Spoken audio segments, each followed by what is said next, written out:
So now that we know all about the forest and what different kinds of forests and what we see in them, we'll talk about forest loss because it's a really big issue facing the planet right now. So deforestation is the clearing of forest more quickly than they can regrow. So wood and forests are a natural resource, but as a species, we have cut down them faster than they can regrow. So deforestation leads to biodiversity loss because of all those things we talked about in the last lesson about how they provide so much opportunity for biodiversity. They lead to soil degradation because the forests help prevent soil degradation through their roots and preventing erosion and all of that. And they lead to desertification as well as contributing to climate change. So deforestation is not a good thing. In your book says this, in the time it takes you to read this sentence, 2 hectares, which is 5 acres of tropical forest has been cleared. So 5 acres of tropical forest, not just any forest, of the tropical rainforest has been cleared, which leads to an immense loss of biodiversity. We can see the forest loss happening through satellite images, which you'll see in a minute. So the Food and Agriculture Organization of the United Nations did a satellite analysis and concluded that we are eliminating 7.5 million hectares of forest each year. So that is a lot. And we do have to remember that forests are growing back, not as fast as we are cutting them down, but accounting for the forests that are growing back, we have a net loss, so overall loss of 3.3 million hectares a year, which is the size of Maryland. So every year we're losing forest that is the size of Maryland. It's actually lower now than it was before in the 1990s. It was 1.8% each year, and now some scientists say it's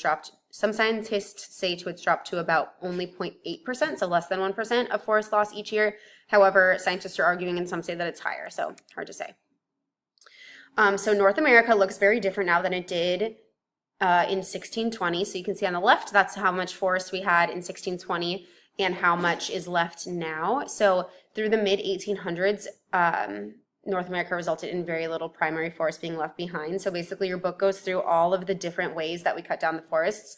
For example, the forests of the Northeast were cut down to build cities like along the Atlantic. So New York and Washington, D.C. and all of those big cities in Boston. We cut down all the forests in the Northeast to do that. And then we cut down all the forests around here to build the cities like Chicago and Detroit and all of those. So we cut down different regions to build the cities. And then after that, after we built all of our cities, then we continued to cut down forests to provide fuel for the furnaces of industry. So basically we cut down all the forests because it allowed us to build our society, but now we have left no natural resources for the future.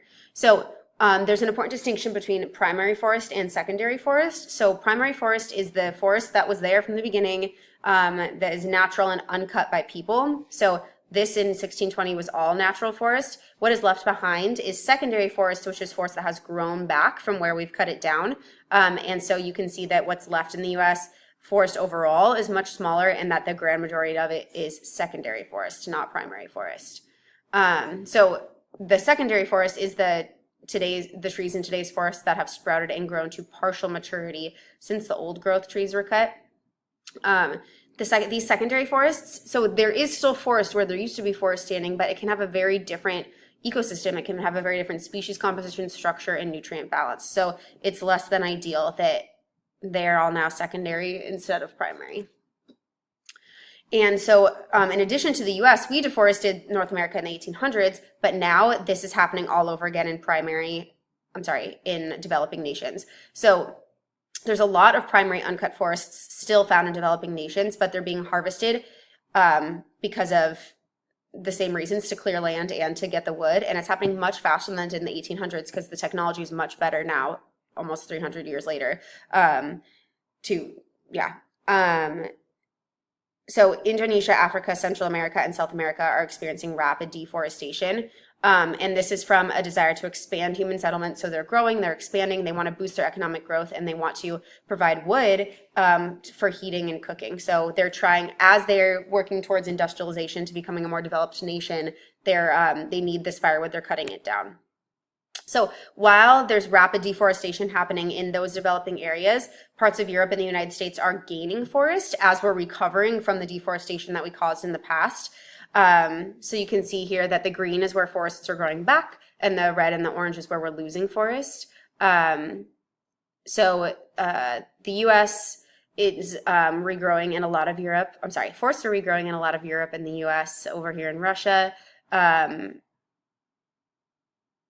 So monoculture plantations in China account for a gain of forest because they're planting one type of tree there, but primary forest is still being lost across most of Asia. And then we can see that the forest loss is super high in Brazil, especially in all of South America, Central America, Southern Africa, and Indonesia. So even though we're gaining some back in these regions, it's not it doesn't compensate for what's being lost, because what's being lost right now is tropical rainforest, which houses the most biodiversity, much more than the boreal forests found other places. So Brazil is a really good example of this. You can see that there, as a nation, that's has the highest ranking for net loss. You can see in 1975, there's a picture of Rondônia, Brazil, and now on the right in 2001, just how much had been deforested. And this is happening because there's been expanded soybean farming and cattle ranching. So the Brazilian government was promoting this and settling on forested frontier and subsidizing, helping pay for a large expansion of large-scale cattle ranching and soybean farming to meet demand from consumers in the U.S. and Europe. So in the U.S. and Europe, we want more cattle ranching, we want more soybean farming, and Brazil is like, look, we have all this land, we might as well get it done, and that's leading to a massive deforestation. However, they have also been able to recently really reduce their deforestation as they've moved forward as a democracy through a bunch of different methods. And something remarkable is that they have been fighting forest loss while they still have 80% of their forests. So they still have a ton of forests left, but they are hoping to maintain a high level instead of waiting until they're almost all gone to start fighting it. So one of the reasons that developing nations are allowing deforestation so rapidly is because these large multinational corporations, corporations from the more developed world, are paying them money to be able to log, to cut down wood, and these are called concessions. So a American company might go to South America and say, hey, we're going to pay you to be able to cut down your timber, and we're going to use it, and we're going to sell it. And these will then lead to short-term economic benefits for the country. So, for example, now there's jobs, and there's money, and there's all these things that are good for that country, which is why they would say yes, but in the end, the jobs run out, the money runs out, and they're left with having really hurt their ecosystem. So it's not so beneficial. In Southeast Asia, swaths of tropical rainforests are being cut to establish palm oil plantations. So palm oil is found in many foods that we eat, but it's also being used as a biofuel, which is a replacement for fossil fuels. So there have been 8 million hectares that have been cleared for palm oil plantations. So here's a region in Borneo. This is in Indonesia. So this is now how much forest they've lost. And what happens is, as we clear areas for oil palm plantations, it's a magnified effect, a positive feedback loop, because then it will encourage further development. So now we need more roads, and we need gas stations along the roads, and we can build housing along the roads and things like that. And then it also allows space for people to enter the forest and log illegally. So the contradictory here is that we're pushing the planet as a whole, or people who are hoping to save the planet as a whole, are pushing for the development of biofuels. That way we stop burning fossil fuels, because we're going to run out and it's causing the earth to warm up. But then the problem is we're creating these huge monoculture farmlands, which are really negative for the ecosystem and having severe environmental impacts by displacing the natural forests that were found there. Additionally, which we talked about this last section too, forest loss worsens climate change. So the world's forests are a huge carbon sink, meaning that they are storing tons and tons and tons of carbon just in the living tissues of trees and other plants. So when we cut down the forests and burn them, or they get decomposed, that carbon is released into the atmosphere. So now we're increasing the amount of carbon. If you burn a piece of wood, there's lots of carbon dioxide released. All the glucose that was stored in there, all the particles that are making up that tree are transformed in the burning, and they're released as carbon dioxide. And so not only are we increasing the amount of carbon dioxide in the atmosphere, but we took away the natural resource that we had to remove carbon dioxide from the atmosphere, which was the tree itself. So by cutting down the tree and burning it, we released carbon dioxide into the atmosphere, and now that tree can no longer take it out for us. So it's not great. It's really bad for climate change. And we know that carbon dioxide is the primary greenhouse gas. So when we're burning these trees, we are just increasing the greenhouse gases, which are the gases that trap the heat and warm the earth. However, there have been some solutions. So conservationists are pushing community-based stewardship projects. So basically the people of these regions are being encouraged to empower themselves to act as stewards of their forests. So take care of them, not allow them to be cut down.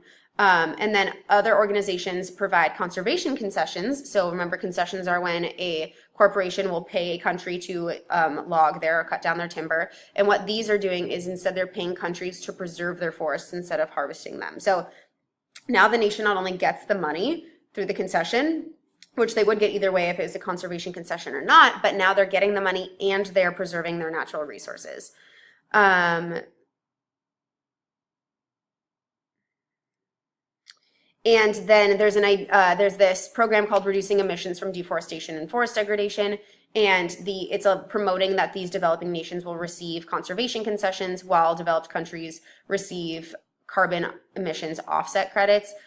So basically, we just know that forest loss accounts for 12% of the greenhouse gas emissions, which is the same as all the world's vehicles. So cutting down the forests is increasing the amount of greenhouse gas emissions the same as all of the cars on the planet driving every day. So we just really need to reduce that, and there are some people who are working towards that currently.